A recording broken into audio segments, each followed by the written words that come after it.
పెట్టాలని ఈరోజు కేబినెట్ నిర్ణయించడం జరిగింది.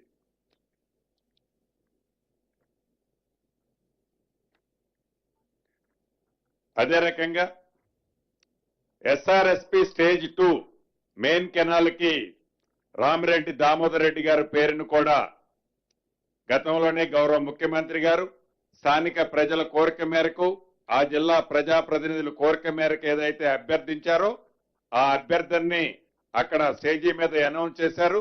దాన్ని ఈరోజు రాష్ట్ర కేబినెట్ కూడా ఆమోదించడం జరిగింది.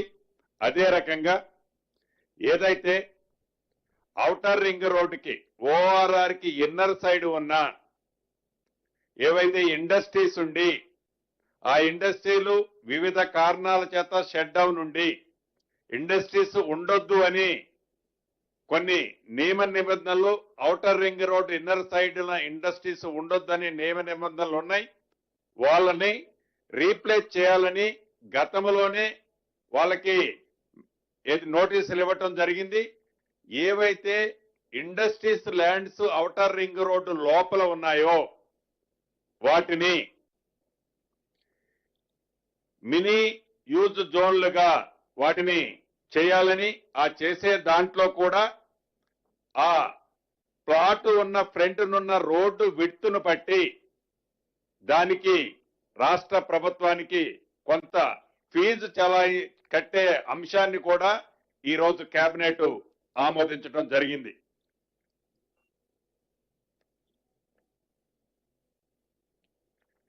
ఇక డిసెంబర్ 9 నాటికి ఈ ప్రజా ప్రభుత్వం ఇందిరమ్మ ప్రభుత్వం ఏర్పడి 2 సంవత్సరాలు పూర్తి కావస్తుంది.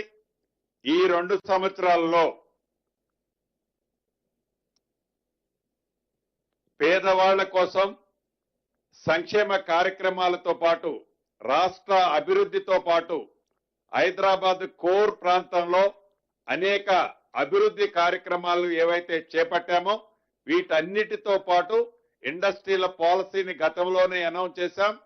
ఇండస్ట్రీల సమ్మిట్కి సంబంధించి ఇతరత్ర అన్నిటినీ 4th సిటీ ఏదైతే ఉందో అక్కడ ఒక global summit 8th, 9th December 8th, 9th నాడు 2 సంవత్సరాలు పూర్తవుతున్న సందర్భంగా 8th, 9th నాడు గ్లోబల్ సమ్మిట్ ని ఏర్పాటు చేయాలని దానికి కావలసిన ఏర్పాట్లన్నీ యుద్ధ ప్రాతిపదిక మీద పూర్తి చేయాలని ఈరోజు కేబినెట్ లో నిర్ణయించుకోవడం జరిగింది. అదే రకంగా డిసెంబర్ 9 నాడు తెలంగాణ రేజింగ్ 2047 విజన్ డాక్యుమెంట్ ని కూడా ఆవిష్కరించాలని రాష్ట్ర కేబినెట్ ఈరోజు కేబినెట్ లో నిర్ణయం తీసుకోవడం జరిగింది. ఇక దురదృష్టకరమైన సంఘటన ఏదైతే తెల్లవారుజామున సౌదీ అరేబియాలో జరిగిందో దానికి సంబంధించింది మా పెద్దన్న షబీర్ అలీ గారిని దాని గురించి మాట్లాడవలసిందిగా కోరుతున్నాను.